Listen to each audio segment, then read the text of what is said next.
All right, guys, did Fnatic overcook with this naafiri draft? Did they fumble? Were they pushing the limits too hard? Historically, this year, they've been a pretty strong team overall with this roster. So I do appreciate the chance for them to really try this out. And I wanted to explain the logic behind it, right?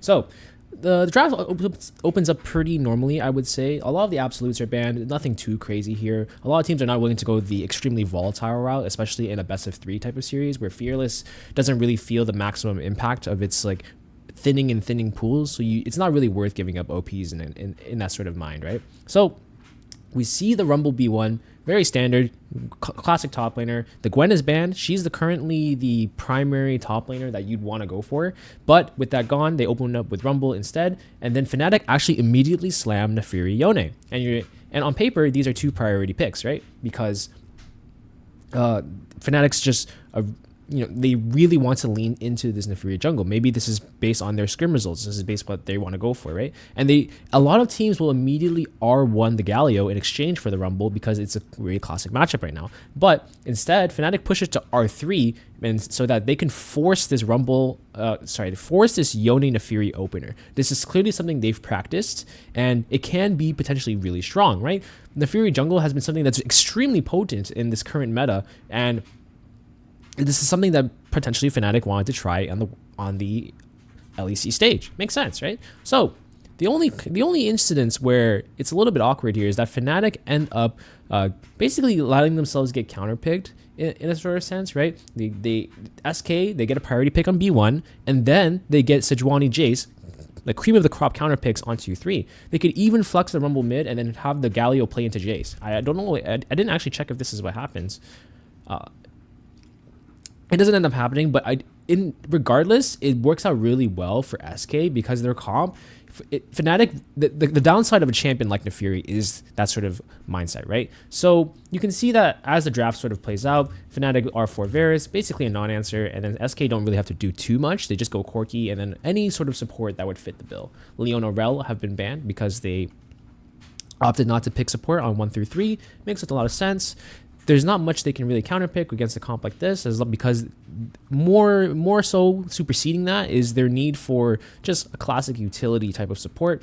There's not many options left. You could have went Alistar, you could have went Rakan. They're probably thinking of things like that. But in terms of frontline and probably the balance, they wanted to go for something like the Nautilus. Makes a lot of sense, right?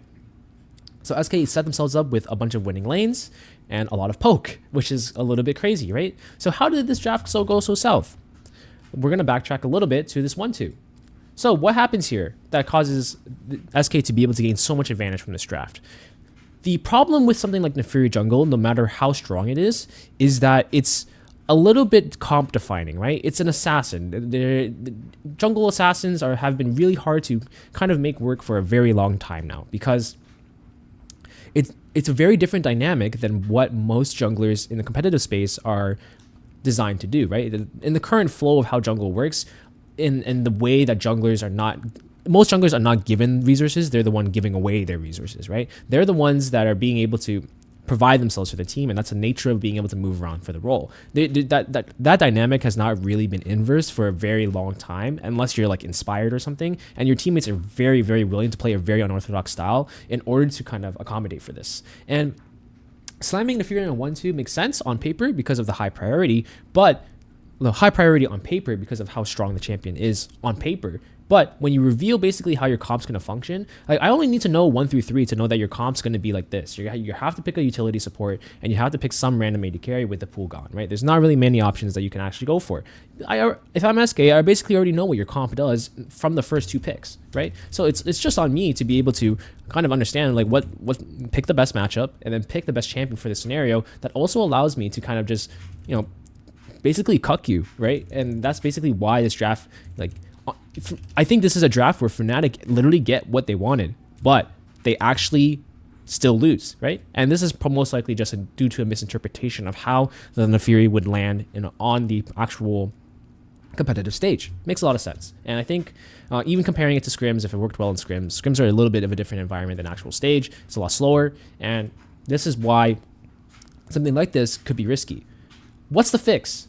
What's the fix? All right, so I think it could have been possible to make this work if they with a couple of options, right? It sounds weird, but you give jungle more draft resources in order to make this work a little bit better. This is not normal because jungle you usually just slam your jungler and then you would pick something that's just like, you know, a facilitator and that can fit into any comp. That's usually why jungle picks early.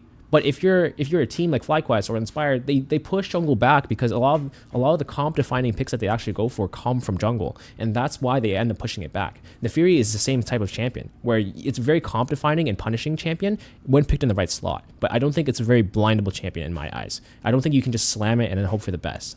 It's very possible. Let's say when Naafiri was absolutely busted, right, and there are cases where the champ is so overtuned that it supersedes that, and that's totally possible. But I don't think she's quite there yet because she has so many apparent weaknesses.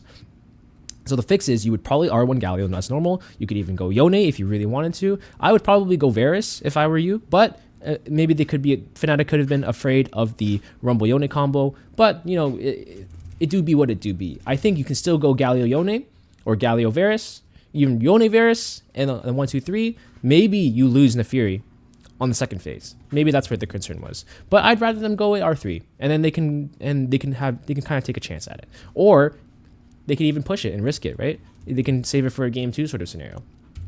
And you know, not have themselves be so exposed early on. That's what I'm feeling like. Like if I'm Fnatic, my pants are down right now. That's basically the issue. Game 2, we can quickly cover it because for fun. So with this sort of openers ban, there's not too many things that are, let's say, too open. I guess it's just Vi and Kalissa's banned, so there's not too many priors left, right? We're gonna go. There's a bit of a mismatch with the Varus Ezreal because Varus was picked in game 1, so SK ended up picking Ezreal in game 2 while Fnatic prioritized Maokai. It makes sense, but you know, I'm surprised you give up the Vi in exchange here because it's been such a coveted champion for so many teams, especially when you're pairing it with Kai'Sa. This could be just their interpretation of what's the meta is, and you know, I'm totally okay with that. I think sometimes like some teams prefer certain things, but overall the draft pretty much plays extremely standard for the most part. Otherwise, I think if I'm Fnatic though, if you're defining your comp based on the Kai'Sa B3 into response on Ezreal, it's not the strongest thing in the world. If in my opinion, you could have done it. It could have been fine still. I think the bans are valid as well from Fnatic. It's a little bit awkward, I would say. I think if you're a Fnatic comp, I think the Vibe U1 would have rounded them out really well. Or maybe they wanted to do that so that they could pick Sylas and have a Walmart version of Vi. Don't really know. In terms of if you're going to own this identity with your forward comp anyway, I also would have liked to see something more aggressive on top side. Potentially, right? Just to create some more advantage where possible. Because I think this is an example of when you're drafting to not lose. You know, it's a safe blind, but you can see that SK just went balls to the wall, Yasuo went to Gnar rather, and it worked out exceptionally well, right?